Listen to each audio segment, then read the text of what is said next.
Happy holidays and Happy New Year. This week, I'll be breaking down the work I've done in 2024. I'll give you all the juicy details on both the editing side of my business and my courses and coaching program.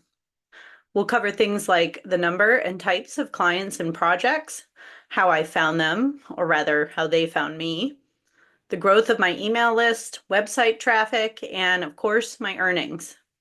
I hit a huge financial milestone this year, and I'm sharing what this means for me, both personally and professionally. At the end of the episode, I'll give you a special preview of what's coming up for Acadia Editing in 2025. We have a ton of exciting plans in the works, and I'm so excited to dive in. Here's my 2024 year in review. Welcome to Leaving Academia, Becoming a Freelance Editor, the podcast. I'm your host, Paulina.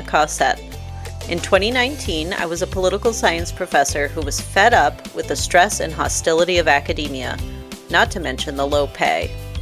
I left my tenure-track job and went from barely surviving to thriving as a freelance academic editor. Today, I own Acadia Editing Services, an editing and coaching business that brings in 6 figures a year. In this podcast, I'll discuss the challenges of academia, what academic editing involves, and what life as a freelancer looks like. If you're willing to jump outside your comfort zone, it is possible to find joy, true flexibility, and a profitable and rewarding career as an academic editor. Thanks for listening. Let's start the year in review with the editing side of my business. As you may know, if you've been listening to the podcast for a while, I started freelance editing in early 2020. Between trying to figure out the freelance landscape, which editing agencies and publishers to work for, how to get the courage to actually start contacting private clients, and having a second child during the pandemic, it was a few years before my business really started to take off. Last year, in 2023, I was still working for a couple of editing agencies and for an academic press, but I also grew my base of private clients to 35 people.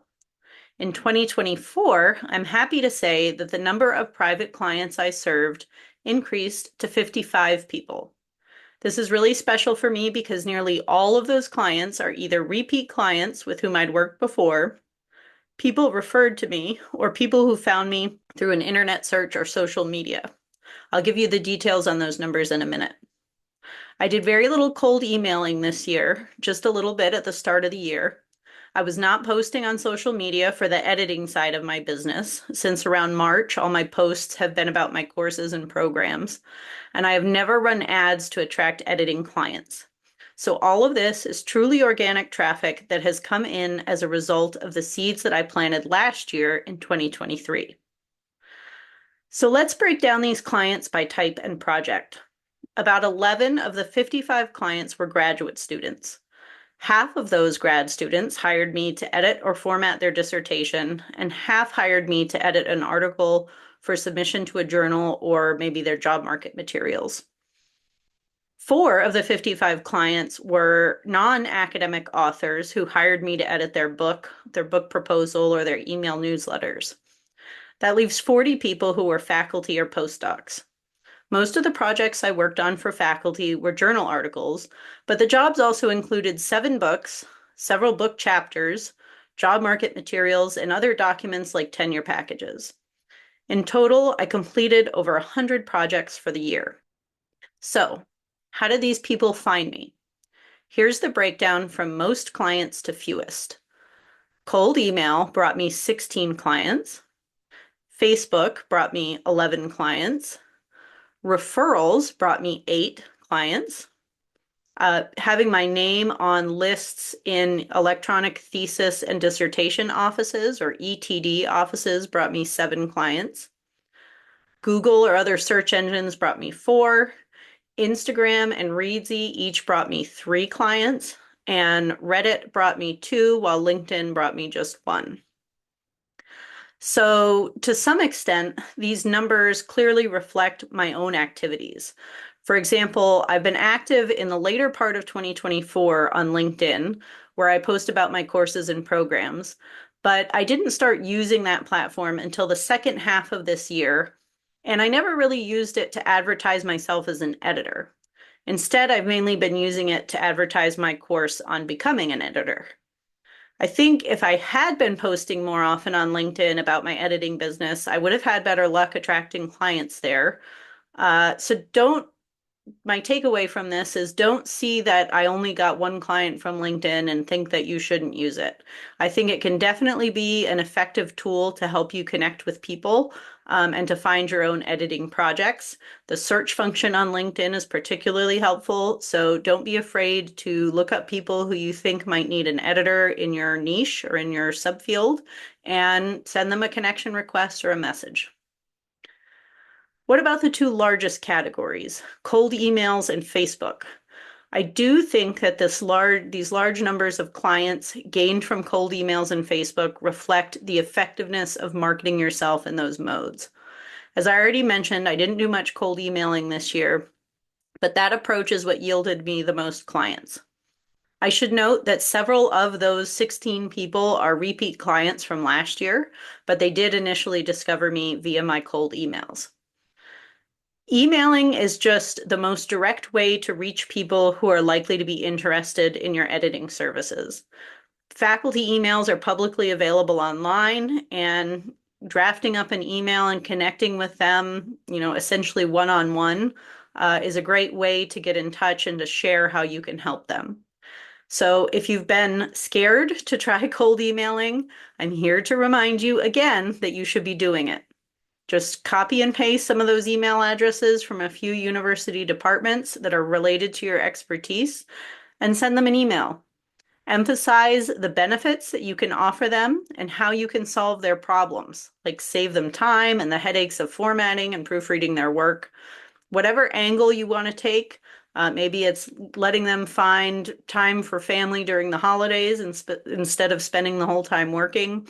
However you want to frame it that fits you and your personality and style, just go for it because as you can see, cold emailing really works.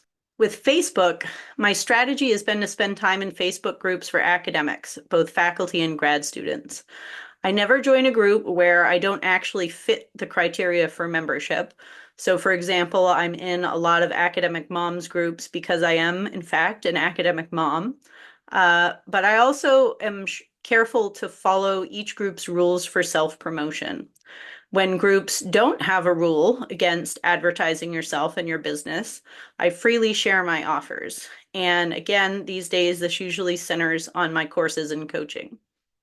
But often you'll see a group member asking for a recommendation for an editor or complaining that they're struggling to format their dissertation.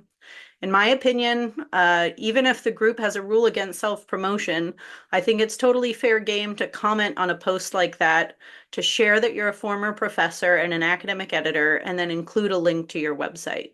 Because the poster is asking for help, I don't see why you shouldn't be able to reply and offer that help, offer yourself as a resource. And I think that this is where having a website is really helpful because it makes you stand out compared to other people who are going to be replying to those posts in these groups.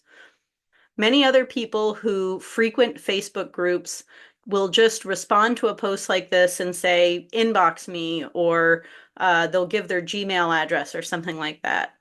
But I'm convinced that having a website and a professional web presence has won me more clients in these scenarios because it just lends credibility to me and to my expertise. And I think that if you actually have a website, it tells the person reading your comment, whether it's the original poster or other people in the group, that you're legitimate, that you're a professional, that you're a known quantity. They can look up your LinkedIn profile, they can look at your website, they can maybe look at your publication record if you're a scholar and you published while you were still in academia.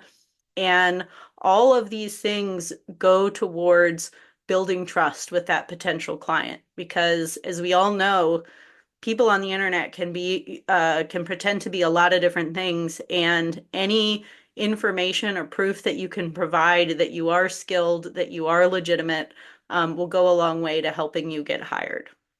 Let's go on to referrals. I think this is pretty self-explanatory, but if you do good work, then people are happy to share your name with their colleagues. But I also want to advise you not to be afraid to ask your clients to share your name, if, of course, you know they were happy with your work.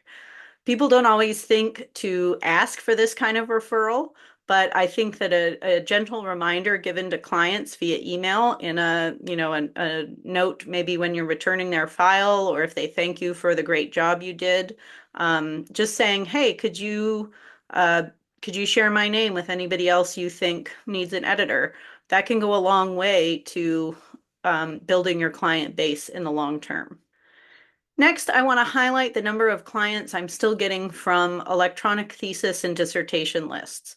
So for those who don't know, each university, at least in the United States, has an office dedicated to reviewing and approving theses and dissertations before graduate students go on to graduate. And so it's up to the dissertation committee members or advisors to approve the content of the dissertation, but it's the formatting or ETD office that handles making sure that the dissertation is formatted appropriately so that it can be published on ProQuest or wherever the text is going to be published.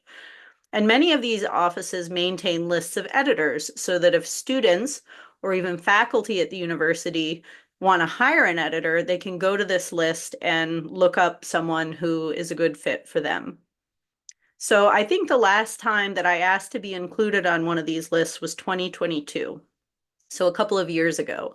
But my name remains on all the lists where I was placed, and I still get a lot of inquiries from grad students and even faculty who find me through these websites. I don't have the exact number of inquiries that came through these lists this year, but it's well over the 7 clients I worked with.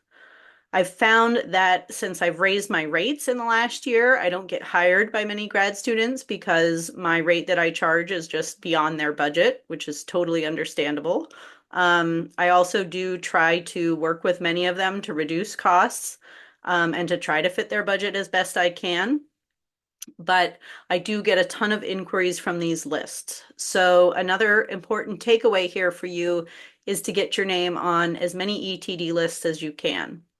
The spring is going to be the biggest dissertation season of the year that's coming right up. And so if you contact the ETD offices now in December and January, your name will be on the list later this year when grad students are starting to look for an editor to edit their dissertation and graduate in the spring. Next, I've seen traffic to my website from Google and other search engines increase steadily this year, but just 4 clients stated in their contact form that they found me via Google. I do think that some people who said they found me through Reddit may have actually originated from Google because oftentimes someone will search the internet for a question like, how do I turn my dissertation into a book? And then a Reddit post will pop up that answers that question. But I've also seen traffic to a few of my blog posts increase on my website. So it's possible that people are searching for things like this, or say for how to hire an editor or something like that. And they're landing on my blog posts and then contacting me through my website. And, again, these numbers I'm sharing are actual clients, not inquiries. So this is just a small percentage of the people who found me and inquired about my services. Later in this episode, I'll talk to you about actual website traffic, and you'll see that those numbers are much, much higher compared to the number of people who ended up actually hiring me and becoming clients. Before we get to that, though, let's wrap this up by talking about how few clients found me through Instagram. We tend to think that social media is the best way to market ourselves because there are so many creators and influencers and all of that on Instagram and TikTok and Facebook. But my sense is that social media in general, at least sharing posts and reels and those kinds of things, is not very effective for attracting editing clients.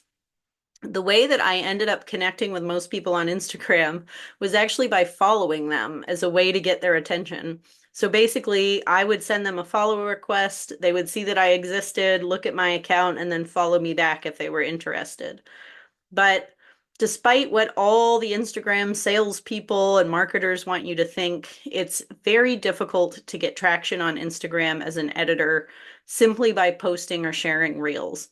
At least that's been my experience. If you've had a different experience and you've figured out how to be successful there and actually attracting clients, please reach out and let me know because I would love to talk to you about it. But keep in mind that just because somebody has thousands of followers, that doesn't mean that they're actually getting hired by all those people. It means that they make good content and that people follow them to get more information.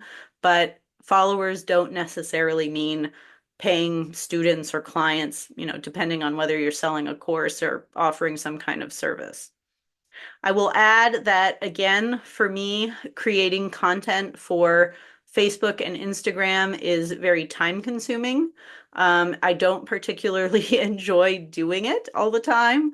And so for me, at least, I'd rather put that time into collecting email addresses, sending cold emails, and getting my name on ETD lists, or even writing blog posts for my website and to post on Medium, which I think are much more effective practices anyway. So those are just some things to think about in terms of what has worked for me in the last year. And you have to decide how you enjoy spending your time. Do you like making social media posts? Are you good at creating content? Or would you rather write a blog or email people? Try different options and see what works best for you.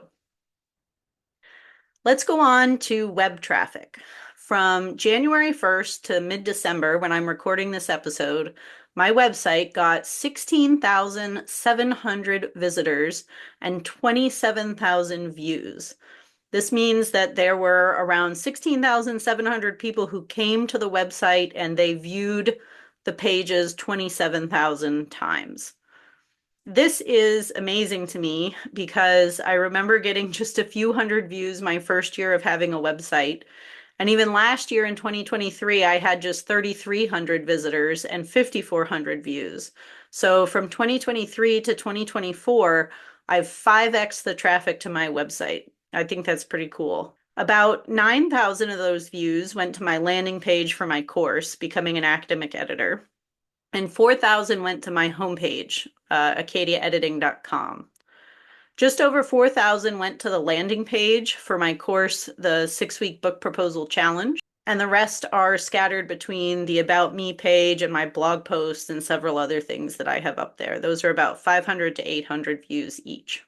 In terms of referrers, or the site that someone was looking at before they clicked over to my website, the most common referrer by far for 2024 was Facebook. There were 3,300 views that came from that site. Over 700 came directly from the various search engines, and over 500 came from Reddit. Again, people might have done a Google search for something like how to hire an editor, landed on the Reddit post, and then clicked over to my site, or they may have just been perusing Reddit and discovered me that way. A final statistic I want to share relates to my email list, and I want to emphasize how important it is that you start collecting people's emails as early as possible. Even if this is just your clients at first or people who send you an email or an inquiry, save those emails at least in a Google Sheet. Even better is an email service provider like Kit or MailerLite or something. But save those emails because you're going to want to be able to contact those people later on. And it also gives you this fun data like what I'm going over today in this episode. So on December 31st, 2023, there were just 163 people on my email list. This was mostly clients and people who had inquired about my editing services. Today, in mid-December 2024, there are over 1,100 people on my email list. Can you believe it? I remember hitting 300 subscribers and being blown away that that many people would want to hear from me each week. To know that over 1,000 of you are out there reading my emails and that many of you are listening to this podcast is just totally mind-blowing to me. So thank you from the bottom of my heart for being part of my little universe that I have here. Now that we've covered my editing work and some basic stats on how people find me, let's turn to discuss my pivot to courses and coaching. In the spring, I think it was March 2024, I launched my first course, the 6-week book proposal challenge. It didn't get a lot of traction, and To be totally honest, shortly after I launched it, I realized that I hate talking about book proposals. So at the same time, I was also starting to think about how many people there are who are absolutely miserable in academia, and they have no idea how to get out or what else they could do for a job. And this spoke to my own struggles with leaving my tenure track job, and I felt a growing fire inside me to do something to help people. I was listening to a podcast about developing your personal brand and getting your message out there. And the speaker said that often it's when we draw on our own life experiences and journey that we're most successful in business. And so I knew that this was the direction that I had to take. So I chalked the book proposal course up to a learning process. It's a great course. I highly recommend it if you're looking to write an academic book. And it's still available. It's just not something that I enjoy spending my time promoting. And then I set to work on planning becoming an academic editor. In May of 2024, I had my first webinar and over 40 people attended. Our first group launched in July with 16 people enrolled. I initially planned it for 8 weeks, but in working with the members, I realized that we needed more time. So I extended the coaching program to 12 weeks and I moved to a cohort model based on other feedback that I had gotten from people who were enrolling. This means that you can enroll in the course and get access to the digital videos, resources, other tools at any time of the year. But a new group of community members all start the coaching program together at a predetermined time point. The first cohort was wildly successful, and I think the other members would agree. It was a group of really lovely people who all had gone through horrible experiences in academia. We met each week on Zoom, and it was like therapy sessions, not just for the group members, but for me too. By the end of the 12 weeks, we felt like a little family, having shared incredibly personal details about our lives within and outside of academia. I am and will forever be deeply honored and grateful that this first group of people trusted me with their pasts and with their futures. We continue to remain connected inside our community group and Slack channel, and it's been really rewarding to watch them break through self-doubt and begin to build their editing and coaching businesses. In September, I launched a second cohort with 7 members, which is wrapping up this week. The people who join this cohort have been able to connect with and learn from not just each other and me, but also the members of the first group who are now 12 weeks ahead of them. Everyone is kind and supportive. They take the time to answer each other's questions and share their experiences. And it's just a truly wonderful space that I'm so, so proud to host. Finally, in the new year, I'll be launching our third cohort, the January 2025 group, which is capped at 10 members, and it's already sold out and full. I decided to cap group membership to keep the weekly Zoom meetings small so that everyone has time to share and get their questions answered. I've also started enrolling for the March 2025 cohort, which will again be capped at 10 people. All in all, 34 people have joined the Becoming an Academic Editor program, and I'm really looking forward to growing this community even more than we already have in 2025. There were a few other things I did in 2024, like start this podcast. Woohoo! We're nearly 20 episodes in, and I hosted a workshop focused on landing your first freelance jobs with editing agencies and academic publishers. But overall, I've spent the last few months ramping down the time I spend editing and ramping up my focus on my courses and coaching. So why did I make this switch? Well, there are several reasons, but I'll discuss a couple of the main ones. First, I saw a need for a course like Becoming an Academic Editor. As I said earlier, many people are miserable in academia and they feel very alone. I know what that feels like, and it's not fun, to make a huge understatement. I feel so grateful to be able to take my experience leaving academia, something that at the time was truly traumatic, and to be able to share my story and how I found my way out with others so that they know they don't have to go through this process alone. And it's not only that people are unhappy in academia, Dozens of colleges have been closing, not just in the US, but in the UK and around the world. And dozens more are predicted to close in the next few years. So we have a lot of people who are coming out of graduate school with a PhD or other terminal degree, and they just can't find work. Or they chase adjunct position to adjunct position, hoping that they'll land a permanent role, but they're always disappointed. Not to mention paid way less than they deserve and treated badly along the way.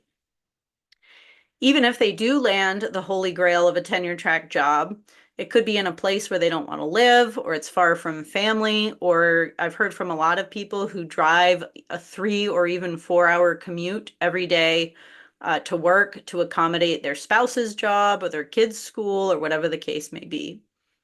And to me, this is not the way to live. And I just want everyone to know that if you are in a situation like this and you're unhappy, you don't have to keep doing it. There are other options out there. Sharing my course and the option of being an editor or coach with people in this situation is changing people's lives. And I know that I'm making a difference, so I feel like I have to keep doing it. Second, it's very possible to earn good money working from home as an academic editor. I was relatively easily earning $75,000 a year while working just 25 to 30 hours a week. But at the end of 2023, I set myself the goal of earning six figures in 2024. See, I grew up poor. I was raised by a single mom who washed boats for a living. She earned at most $15,000 a year. Yes, 1 5, 15. As a kid, I watched her struggle to pay the bills, and I know that if it wasn't for my grandparents sending money each month, we could have been in a much worse situation than we were. When I decided to go to graduate school and become a professor, I thought that earning $50,000 a year sounded really good. But as we all know, that money doesn't go very far these days, even when you live frugally like I always have. I'm very guilty of being a major penny pincher.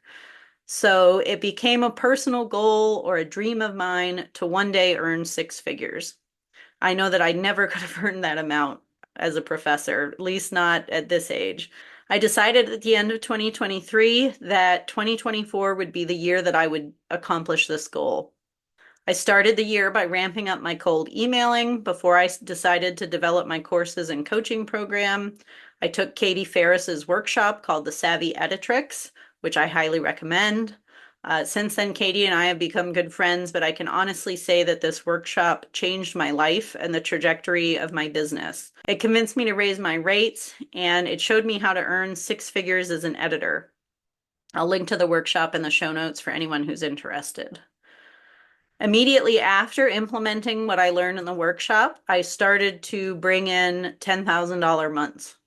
I was gobsmacked. I saw the future in front of me, and I knew then, I think it was around March, that I would hit my goal of earning over $100,000 this year. But I'll be honest, it was a lot of work. I was working closer to 35 to 40 hours a week during those months, which is very busy when you have two kids that are 6 and under. Had I continued pursuing the full-time editing route and not developing the courses, I would have continued to raise my rates and attract more high-value clients, which would have allowed me to drop my hours back down into the more comfortable range of 30 hours a week. And that would have been fine. But I also realized then that it was unlikely that I would earn much more than $100,000 a year working as a single editor. And so as I saw it, I was at a crossroads and I had two options. I could either choose option A, which would be starting an editing agency. This involves hiring other editors to work under me and complete the projects that I don't have time to take on while I take a cut of their payments. Or I could choose option B, which was developing courses and coaching programs. And I much prefer coaching and teaching to being an employer or supervisor. So clearly I chose option B, and I am so glad that I did. In 2024, I've earned about $70,000 from editing and over $35,000 from my courses and coaching programs. Keep in mind that the earnings from editing have been acquired throughout 2024, but with very little effort in terms of marketing that side of my business after March and April. Though I turned my attention and most of my time to the courses and coaching, the editing requests continued to roll in. On both sides of my business, I am so grateful to everyone who has contacted me and worked with me this year. No matter where life takes me in my business, I will always cherish the trust that you place in me. So thank you. Before I leave you, I want to share a quick preview of what's coming up in 2025. As I mentioned, the January cohort of Becoming an Academic Editor is full, and people are already starting to enroll in the March cohort. I'm also planning to run additional cohorts starting in May and June because the summer seems to be when more people have time to devote to the course and the group meetings.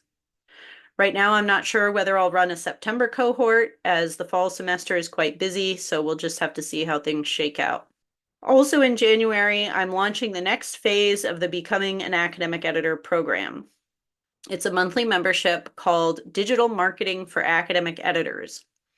While the initial Becoming an Editor course and the 12-week cohort covers an introduction to starting your editing or coaching business, this new monthly membership will help you take the next steps to establish a solid base of private, high-value clients for years to come. And this is open to people who were in Becoming an Editor or even those who were not. If you're an academic editor and you want to build up your base of private clients and learn how to attract more people into your world to hire you, this program will be great for you. Each month will focus on a different theme related to marketing. They will include creating an email list, developing your website, blogging, social media, the works. I'll share tips through videos. We'll meet for an hour on Zoom once a month, and I'll share a monthly challenge for you to complete that's related to that month's theme. We'll also have our own Slack channel to foster community and where you can get support. And I think this is going to be a lot of fun and really helpful for academic editors who want to ditch the editing agencies and low-paying publishers and take their business and their earnings to the next level, which, as I've shown, is totally possible for you to do.